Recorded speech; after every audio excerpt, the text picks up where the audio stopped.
Hello and welcome to Janette's TV and Janette's TV podcast. I'm your host, Janette Burke, live on the red carpet for Tiff for the premiere of the movie One Life starring Anthony Hopkins.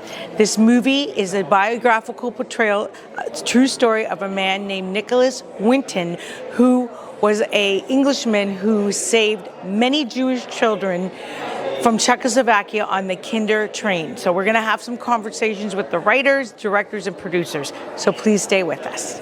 Hi, I'm Janette Burke, host and creator of the 4-time award-winning lifestyle web TV show, Janette's TV, and its sister spinoff, Janette's TV podcast. I'm back at the red carpets of Tiff, and I need to be dressed, so I really depend on my sponsors. And I want to give a big shout-out thanks to Vicky Kishen, who is the owner of Lavender Lily Boutique in Thornhill on John Street.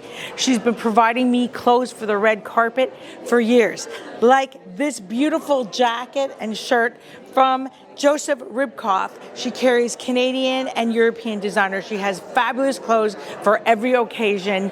Go see my friend Vicky Kishen at Lavender Lily Boutique for all your styling and wardrobe needs. An extraordinary story about a young man who many years ago visited Prague. What he found there were thousands of refugees at the mercy of Hitler's imminent invasion. Do you ever think about the children and what happened to them? I bet you got some stories. That's really not about me. We are working to evacuate these children by train. Okay. I'm standing here with James Hawes, who is the director of the movie One Life. And I want to ask you a few questions about this movie. Mm-hmm. Number one, how were you able to take it from the 1930s to the 1980s and just switch back and forth and tell an amazing story? Hey, 2 time zones is always a challenge, but I think one of the things is we've got 2 such fantastic actors in Johnny Flynn and Anthony Hopkins that you totally believe the 2 of them as the same person at different ages in their life. We give it a particular style and a particular energy for the different time zones, and I think that's really worked. And why was Nicholas's story overlooked? I don't know, it wasn't overlooked as much as he wasn't ready to tell it. He's such a humble man. He was such a humble man. He didn't feel like this was something to be trumpeted. He did what he thought was right to do at the time. And it was something he just kept quietly. His family history, it was history to him until he came to the point where he felt this was something that people could learn from if they knew about it. And then the story that unfolds in the film, of course, is how it comes into the public domain. Well, with the Holocaust, people who survived it dying off every day, these stories are so important to be told.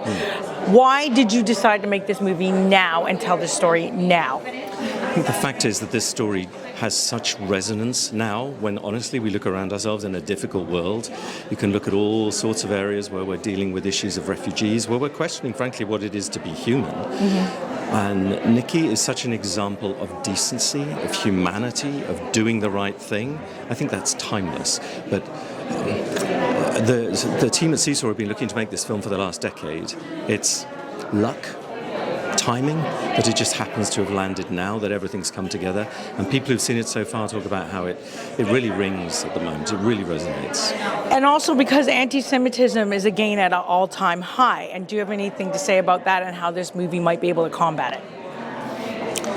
I don't want to make boasts for what this movie is going to achieve. I think it'll certainly educate people. I think it'll make people aware again of that story and just how much evil can mass in the world and how people who are ignorant can follow its lead. The story asks you to ask questions of yourself. That's a great answer. And now let me talk to you about what it was like to work with Anthony Hopkins. Anthony's a legend. I mean, it's one of those pinch yourself moments for a director. Yes. So you have the initial meeting and we talk through the script and we talk through the project and we make sure that we're both coming at it from the same sort of angle.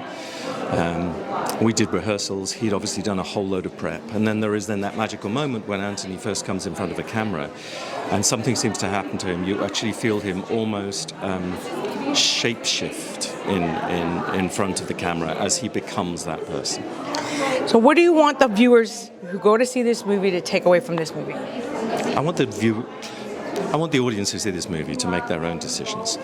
I would love them to come away with some thoughts echoing afterwards. I would love them to come away moved by it. And I would love them to come away with a simple message, which is, don't not do something because you think it's more than you can ever change. Do the little bit that you can, and you may be surprised by what you can achieve. That would be Nicky's message.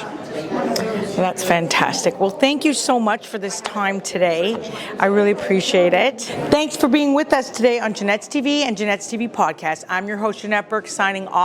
Please remember to like, comment, and share all our posts with your family and friends. And if you haven't already done so, please click the link below to subscribe to our YouTube channel.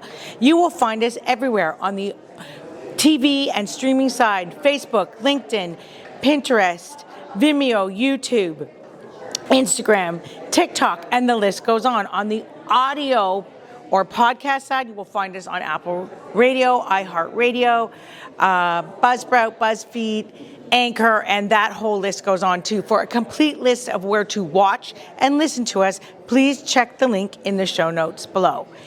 And until next time, continue to be fabulous.